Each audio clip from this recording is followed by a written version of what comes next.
AOD is a great base peptide. It blocks what's called phosphodiesterase, if I've pronounced that correctly, 3B, which means your fat cells stay in a fat burning mode for longer. But here's what's unique. It only targets adipose tissue, not muscle or bone. It works even if you're not in a calorie deficit. It doesn't mean that you should inject this stuff and sit on your ass. But of course, the results are always going to be best with a diet, exercise, recovery, sleep, hydration, etc. But here's the clinical evidence. In a 2011 double-blind study, it showed that obese subjects lost an average of 2.6 kilograms of fat in 12 weeks with no loss of lean mass. Other studies showed reduction in abdominal and visceral fat.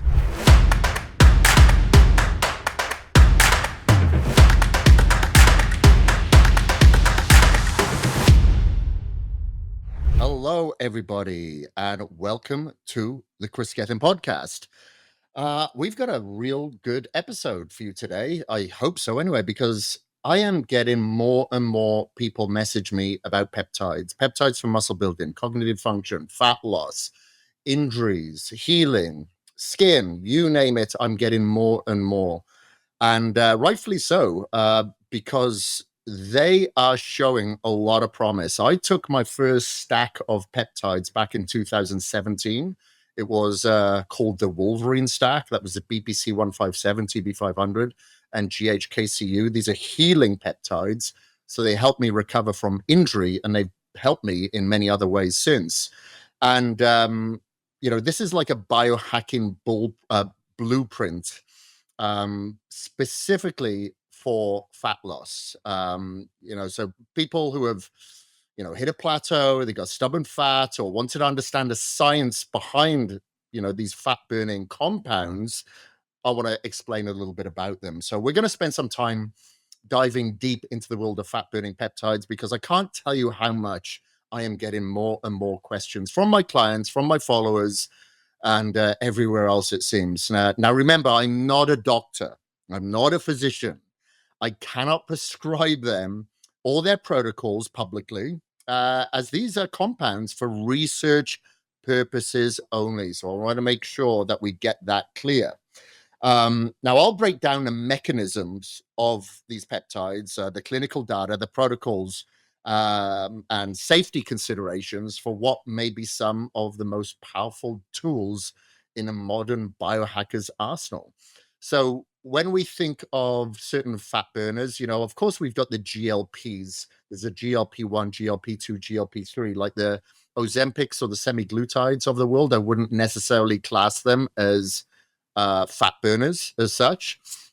They are a GLP that slows the gastric emptying, so that person doesn't eat as much, and of course they lose weight, but they can lose a lot of muscle in that process. So the peptides that I'm going to talk to you about today is the AOD 9604, 5-amino 1-MQ, SLUPP 332, otherwise known as Sloop, Tesomorelin, Ipamorelin, Testophencin, CJC 1295. You could put Ceramorelin in there. There's a few others, but we'll just stick to these.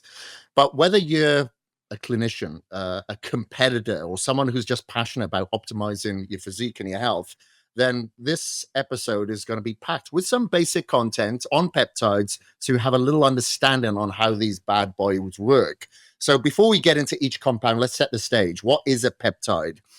Why can they be so powerful for fat loss? Well, peptides are short chains of amino acids. So think of them as like the messenger molecules that tell your body to perform very specific tasks.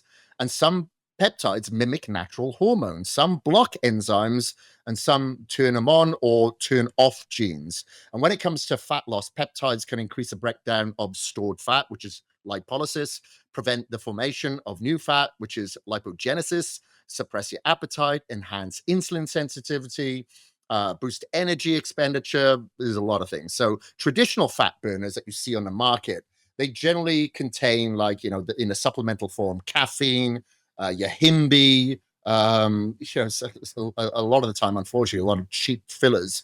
And they can work by stimulating the nervous system. Now, I don't generally like that. I don't like stimulating the nervous system too much, people can have anxiety, they have issues with sleep, they can have central nervous system fatigue or adrenal fatigue.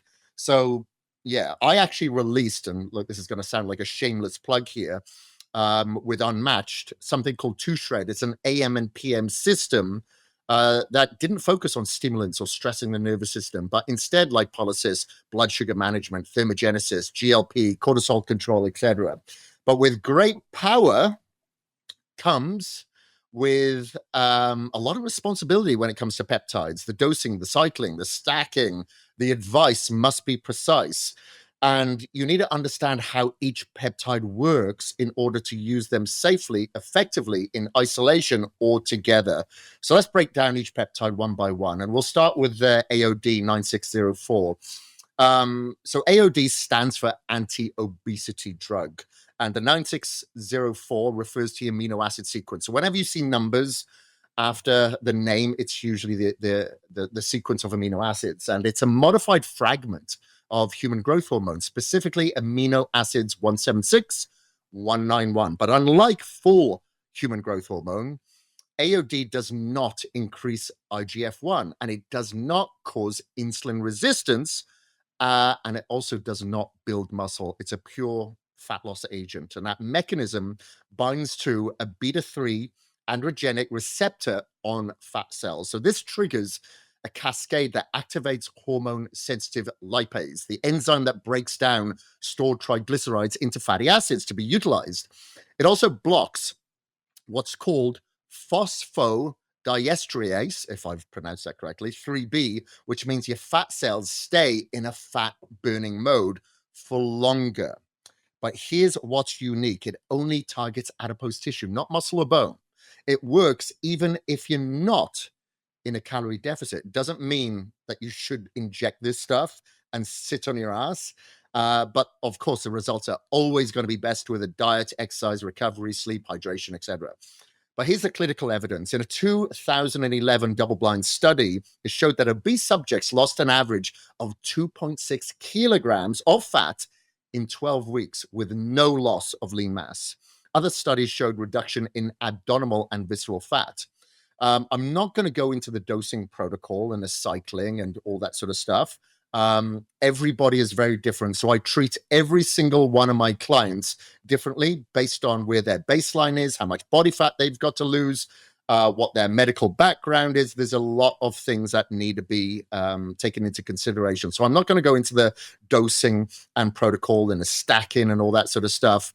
But it does have an extremely safe profile. No effect on IGF or insulin.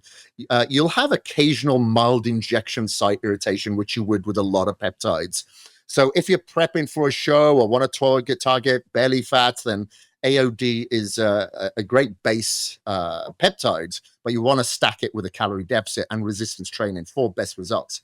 And then we got the 5-amino 1MQ. This started out it's mostly an oral from what I remember. And then I've seen more injectable versions come to the market lately. And this one can be a game changer for people who've hit like a metabolic plateau, who've had stubborn body fat and just won't budge. And the mechanism inhibits an enzyme called NNMT. Okay.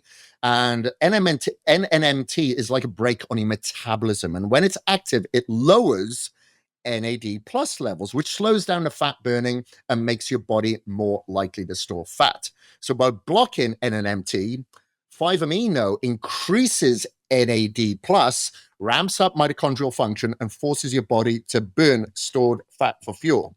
It also increases your SIRT1 activity, which is linked to longevity and improved metabolic health. And then let's move on to the clinical evidence. And this is animal studies. Obese animals were given 5-amino 1MQ, and they lost 27% of their body fat in just 4 weeks with no change of diet or activity. Now, what the dosing was, I have no idea, but I'm assuming it was extremely high. And human anecdotal reports suggest 7 to 10% body fat reduction in 8 weeks, especially when combined with diet and exercise. I've got the dosing and protocol and stacking and all that in front of me here, but I've decided today not to put that out there because I don't want people just doing all of this, all these amino acids and stacking them together and think by putting all 5 or 6 of these together, they're going to get absolutely shredded because you could be putting your health in jeopardy. So like I said, I like to work with my clients one-on-one, and it's all got to be dose dependent, much like the amount of cardio, the amount of calories or the macro percentage I put my clients on is going to be very different from one person to the other. But there's the safety. There is no serious adverse effects that have been reported, but human data is still limited. So you need to monitor liver enzymes if you are using long term. If you're insulin resistant, have metabolic syndrome, or just can't seem to lose fat despite dieting, 5-amino could be that missing link. And then one that is getting a lot of traction these days over the past year or so is Sloop. That's SLUPP332. And this is an exercise mimetic. And this is a research compound, but it's worth understanding because it does represent maybe the future of fat loss.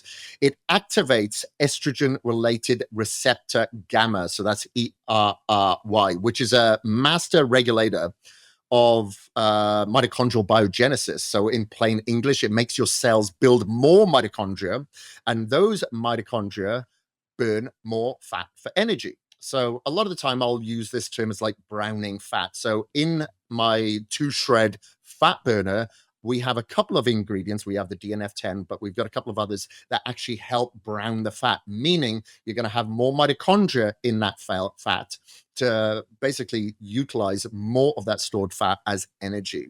And ice baths can do the same. That helps brown the fat to be more metabolically active. But what's especially interesting is that it targets type 2 muscle fibers and fast twitch muscle fibers that are usually glycolytic, not oxidative. So you're turning your power muscles into fat burning machines. But let's look at the clinical evidence. In 2023, a study showed that mice on a high fat diet gained 10% less fat when given SLUPP332, even though they didn't exercise. Markers of mitochondrial function like cytochrome C and myosin 11A were significantly increased. Okay, again, I'm going to miss the protocol and the stacking, but there is no significant adverse effects in animal studies, but human safety is unknown. But anyway, if you're sedentary due to injury or want to amplify the effects of cardio, Sloop, as I said, is a mimetic, so it could be a changer or game changer in years to come. Let's go into Testophencin, the visceral fat assassin, I like to call it. Testophencin is a synthetic growth hormone and releasing hormone. So that's a GHRH, if you ever see that, GHRH analog. It's FDA approved for HIV-associated issues, which is the real power in targeting visceral fat, which is dangerous around your organs. So it stimulates your pituitary gland to release growth hormone in a natural pulsatal manner. And this increases in GH, which leads to increased IGF-1, which triggers lipolysis, especially in visceral fat deposits. And the GH receptors are particularly dense in visceral fat, making this peptide highly targeted for spot reduction.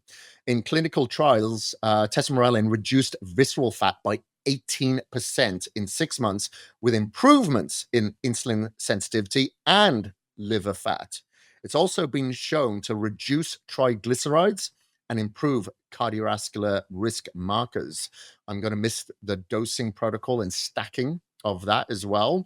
Monitor fasting glucose and IGF-1 if you are taking this, because you want to, and people who have a history of cancer, you should probably want to avoid this as well. Now, if you have stubborn belly fat, fatty liver, or metabolic syndrome, Testophencin is one of those effective tools that are out there available. And then let's go over to its sister, Irelin, the precision GH catalyst. Now, Irelin is a selective ghrelin receptor agonist, which means it stimulates growth hormone release without affecting cortisol or prolactin. And by mimicking ghrelin, Irelin triggers the pituitary to release growth hormone in a controlled pulse-like fashion. This boosts fat burning, it preserves muscle, and supports recovery. Let's look at the evidence. A 2018 study showed that trials retained 98% of their muscle mass during a 10-week calorie deficit while using Irelin. Users also reported improved sleep and skin elasticity. Okay, if you want to look young and beautiful like me, maybe that's your protocol. But I'm going to miss the protocol there because, like I said, I can't give out generic recommendations. It has to be precise based on the individual. Minimal side effects when we're looking at safety. Occasional hunger or mild water retention can be associated with that. Okay, but if you're cutting aggressively and want to maintain muscle while losing fat, Irelin could be your top choice. And now let's go on to Testophencin. Okay, so this is usually an oral. So this is what's basically called the appetite annihilator. It's actually a small molecule drug, not a peptide, but it's so effective for fat loss that it deserves a spot in this episode. Testophencin is a triple reuptake inhibitor. It blocks the reuptake from serotonin, norepinephrine, and dopamine. So this suppresses the appetite, increases energy expenditure, and improves mood.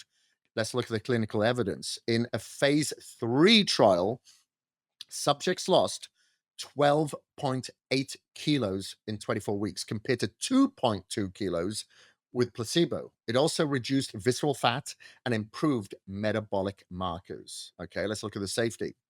Avoid with SSRIs or uncontrolled hypertension.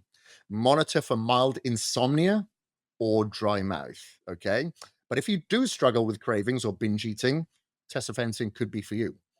And then let's finally move on to CJC 1295. Now, you may have heard of this this peptide because it's been utilized in so many different areas.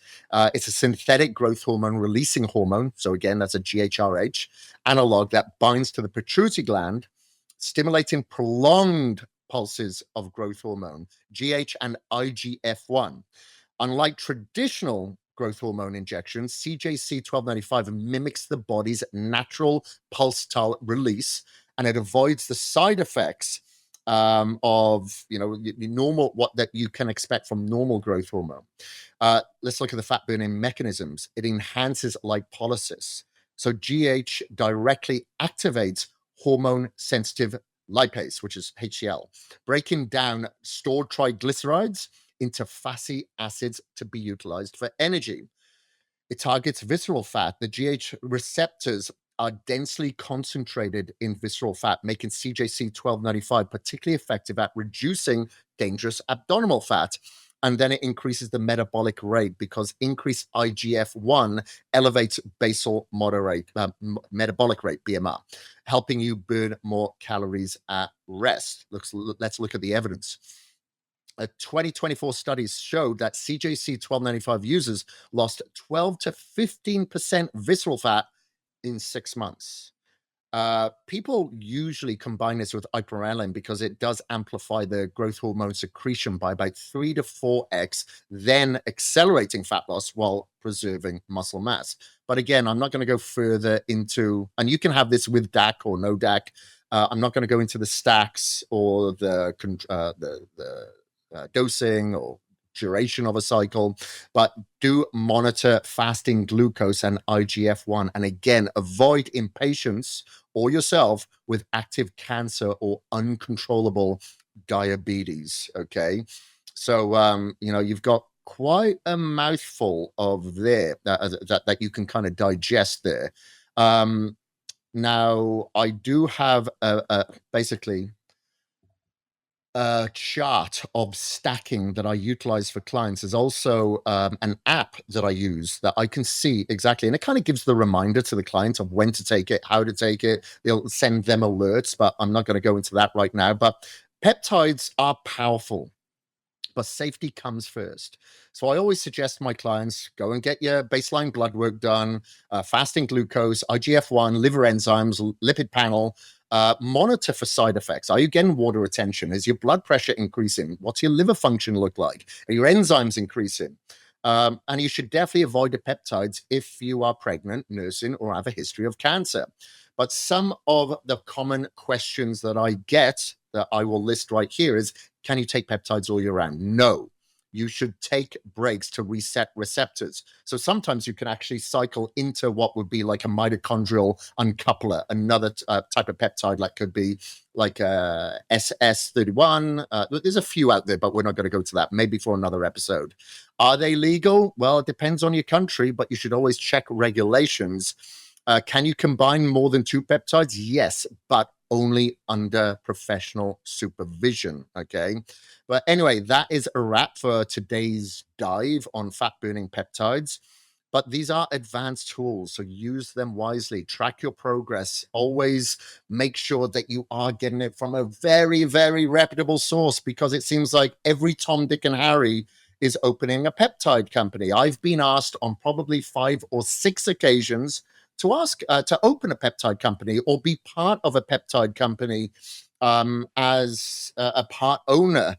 I am working on that. I am considering it. I am speaking to people, but I have seen some very, very shady people and processes and peptides on the market. So you should be aware, because you are putting this in your body. You are potentially injecting this. Now, of course, you've got peptide bioregulators that are oral, but they still could do harm. So you need to check for sure that these are legit. Okay. But if you found this episode valuable, please share it, leave a review, send in your questions for future shows, but stay relentless, stay optimized, and I will see you next time. This is the Kris Gethin podcast. Thank you very much for listening.